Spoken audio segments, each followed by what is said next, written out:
शेतकरी मित्रांनो नमस्कार. आज आपल्या प्लॉटवरती कृषी विभागाचे सखी मॅडम, सुतार मॅडम आणि संगलगे मॅडम यांनी व्हिजिट द्यायसाठी आलेले आहेत. त्यांनी त्यांच्या शासकीय यंत्रणेप्रमाणे आपणाला जे मार्गदर्शन केलं आहे त्या पद्धतीनं हे आपलं गांडूळ खताचा प्लांट आपण केलेला आहे. आणि गांडूळ बघा ह्या पद्धतीनं असं गांडूळ तयार झालेले आहेत.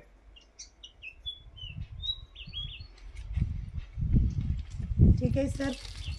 सर तुम्ही जर गांडूळ खताचा जसं वापर करायला लागलाय तसं तुमच्या पिकामध्ये काय फरक पडलाय, परत तुम्ही गांडूळ खताचा प्लॅन केलाय, तुम्हाला काय लाभ भेटलाय याची पण जरा गेली 10 वर्ष झालं सर्वसाधारण संपूर्ण काय सेंद्रिय खतावर करत नाही, पण कृषीच्या माध्यमातून एक 60-70% सेंद्रिय पद्धतीने वाटचाल करत जे काय बेड केलं त्याचा एक उत्तम प्रकारे आपल्याला जमिनीची पोत सुधारण्यासाठी, पीएच सुधारण्यासाठी आणि रासायनिक खताची बचत करण्यासाठी त्याचा उपयोग एक चांगला होतो. त्याच्यापासून आम्ही एक जीवामृत तयार केलेलं आहे. जीवामृत हे बघा, चांगल्या पद्धतीने जीवामृत तयार झालंय सर.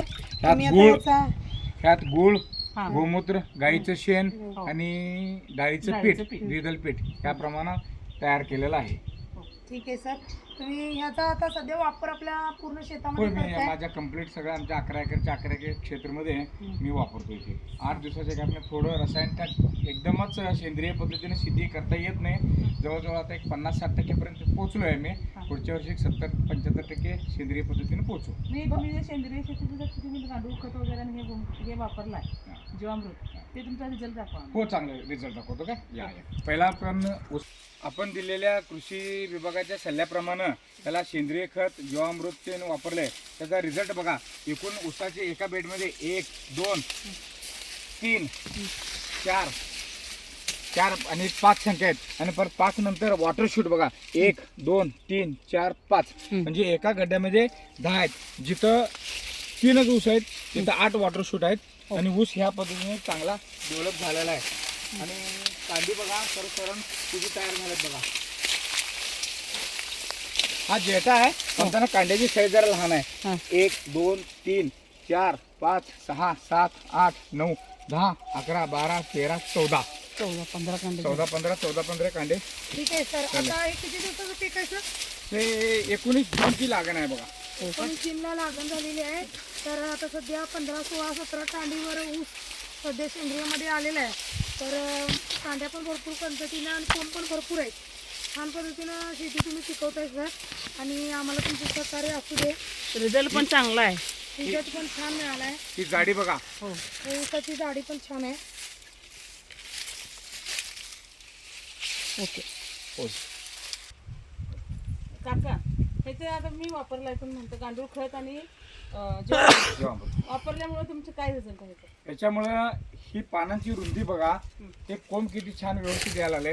परत ही पानाची साईज आणि कलर हे उत्तम प्रकारे आहे. आम्ही जीवामृत, गांडूळ खत बरोबर शेणखत पण ह्या पद्धतीने असं पाला खाली सुपर फॉस्फेट आणि हे टाकून पाला कुजवणारे जीवाणू सोडून परत हे शेणखत असं ह्या पद्धतीने जमिनीची कुवत छान पद्धतीने ठेवलाय. की म्हणजे वाफा त्यात तयार होण्यासारखं बेड तयार करून त्यामध्ये टाकलेलं आहे तुम्ही खत.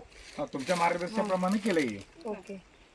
छान रिझल्ट आहे. आता तरी केळ्याला परत एक पिल्ली गेली तरी दुसरी पिल्ल्यांचा वापर होतो. म्हणजे केळींचा छान पद्धतीने वापर पण केलाय.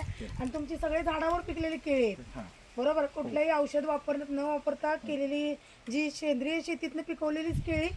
रसायन पण थोडं पर्सेंटेज वापरतोय, पण दोन्ही पद्धतीने आपल्याकडे धन्यवाद. काका, हळद मात्र गड्ड्यात भरपूर उतरल्यात. एका हळदीच्या म्हणजे कोंबामध्ये किती किलो पर्यंत हळद निघते हे काय आपण सांगू शकत नाही, कारण जमिनीमधलं जे असते प्रोडक्ट ते आपल्याला काही हळद भरपूर वरतीपर्यंत आलेलं आहे. छान हळद चांगल्या पद्धतीने पिकलेली आहे. आता हे बघा, नाही म्हणलं तरी जाडी पण भरपूर आहे. जाडी पण भरपूर आहे. जाडी भरपूर आहे. हळद चांगल्या पद्धतीने आलेली आहे. तर एक 5 फुटापर्यंत तिची हाईट झाल्या बेडवर उत्तम प्रकारे हे झालेलं आहे. हळदीचा रिझल्ट छान आहे. त्या पद्धतीने बघा, हळद भरपूर वरती आलेली आहे. हळद काढणीला आली आता पुढच्या महिन्यात काढायची. रिझल्ट भारी आहे. जाडी पण छान आहे. हळद एकदम उत्तम प्रकारे आलेली. धन्यवाद. धन्यवाद. बंद करतो बा.